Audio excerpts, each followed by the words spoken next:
Hello guys, welcome to my mini vlog. ಇವತ್ತು ನನ್ನ ಡೇನ coffee ಕುಡಿತಾ ಅಲ್ಲ, ಕಾಫಿ ಕೊಡ್ತಾ ಸ್ಟಾರ್ಟ್ ಮಾಡಿದೆ. ಕಾಫಿ ಮಾಡಿದ ನಮ್ಮ ಅಕ್ಕನೇ ಆದರೆ ಅದನ್ನ ಎಲ್ರಿಗೂ ಕೊಟ್ಟು ಪೋಸ್ಟ್ ತಗೊಂಡಿದ್ದು ಮಾತ್ರ ನಾನೇ. ನಾನು ವಿಡಿಯೋ ಮಾಡ್ತಾ ಕಾಫಿ ಕೊಡೋದನ್ನ ನೋಡಿ ನಮ್ಮ ಮಾಮ ಕಾಫಿ ಕುಡಿಯೋದನ್ನ ಬಿಟ್ಟು ಸೈಡ್ಗೆ ಹೊರಟೋಗ್ಬಿಟ್ರು.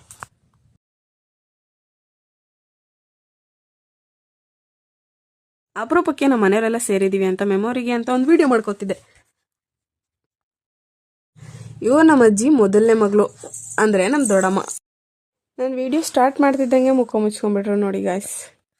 ಇವರು ನಮ್ಮ ಖುಷಿಯವರಪ್ಪ, ಅಂದರೆ ನಮ್ಮ ಮಾವ. ಅವ್ರ ಅಣ್ಣ ನೋಡಿ ಈಗಲೂ ಮುಖ ಮುಚ್ಕೊಂಡೇ ಇದ್ದಾರೆ.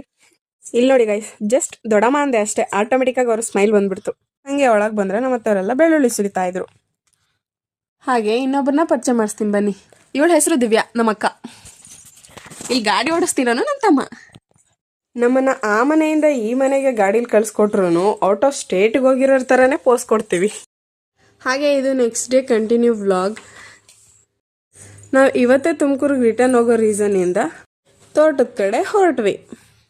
ತುಮಕೂರಿಗೂ ತೋಟಕ್ಕೂ ಏನು ಸಂಬಂಧ ಅಂತ ನಾನು ಆಮೇಲೆ ಹೇಳ್ತೀನಿ. ಈಗ ನಮ್ಮ ಊರು ಹೇಗಿದೆ ಅಂತ ನೋಡ್ಕೊಬರೋಣ ಬನ್ನಿ.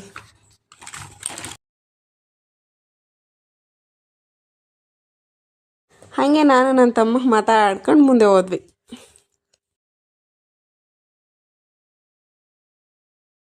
ಅಲ್ಲಿ ನೋಡಿ ಗಾಯ್ಸ್, ಆಗಿನ ಕಾಲದ ಎತ್ತಿನ ಗಾಡಿ.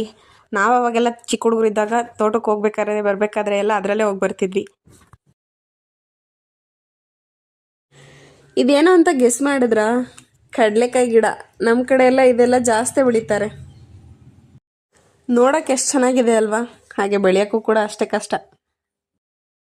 ಅಂತೂ ಇಂತೂ ನಾವು ಹುಡ್ಕೊಬಂದಿದ್ದ ಜಾಗನೂ ಸಿಕ್ತು, ಅಂದರೆ ನಮ್ಮ ತೋಟ. ಮೇ ಬಿ ಇದನ್ನು ತೋಟ ಅನ್ನಲ್ಲ, ಹೊಲ ಅಂತಾರೆ.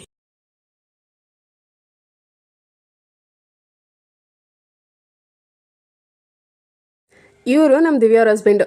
ನೆನೆ ಕಾಫಿ ಕೊಡ್ಬೇಕಾದ್ರೆ ವಿಡಿಯೋ ಮಾಡ್ತೀನಿ ಅಂತ ಹೇಳ್ಬಿಟ್ಟು ಸೈಡ್ಗೆ ಹೋದ್ರಲ್ಲ, ಅದು ಇವರೇ. ಬೀಳ್ಸಿರೋ ಹುಣ್ಸೆಹಣ್ಣೆಲ್ಲ ಹಾಯ್ಕೊಂಡು ಮತ್ತೆ ಮನೆಗೆ ಹೊರಟ್ವಿ. ಮತ್ತೆ ನಾನು ಈ ಕಡೆ ಬರೋದು ಯಾವ ಕಾಲ ಆಗುತ್ತೋ ಅಂತ ಒಂದು ವಿಡಿಯೋ ಮಾಡಿದೆ. ಅಲ್ಲಿಂದ ಮನೆಗೆ ಬರೋಷ್ಟರಲ್ಲಿ ಬಿಸಿ ಬಿಸಿ ಉಪ್ಪಿಟ್ಟು, ಪಕೋಡ, ಉಪ್ಪಿನಕಾಯಿ ಮತ್ತು ಹೆಸರು ಬೇಳೆ ಮಾಡಿದ್ರು. ಅದನ್ನು ಚೆನ್ನಾಗಿ ಜಡ್ದು ಅದೇ ಸ್ಪೀಡಲ್ಲೇ ಬೇಗ ಬೇಗ ರೆಡಿಯಾಗಿ ಕಾರಿಗೆಲ್ಲ ಲಗೇಜ್ ತುಂಬ್ಕೊಂಡು ಹೊರಟ್ವಿ. ಬಟ್ ಏನೇ ಆದರೂ ಬರ್ಬೇಕಾದ್ರೆ ಇರೋ ಖುಷಿ ಹೋಗ್ಬೇಕಾದ್ರೆ ಇರಲ್ಲ ನೋಡಿ ಗೈಸ್. ಇವತ್ತಿನ ವಿಡಿಯೋ ಇಷ್ಟೇ. ಮತ್ತೆ ಸಿಗೋಣ ಇನ್ನೊಂದು ವಿಡಿಯೋಲಿ. Bye. Thank you for watching.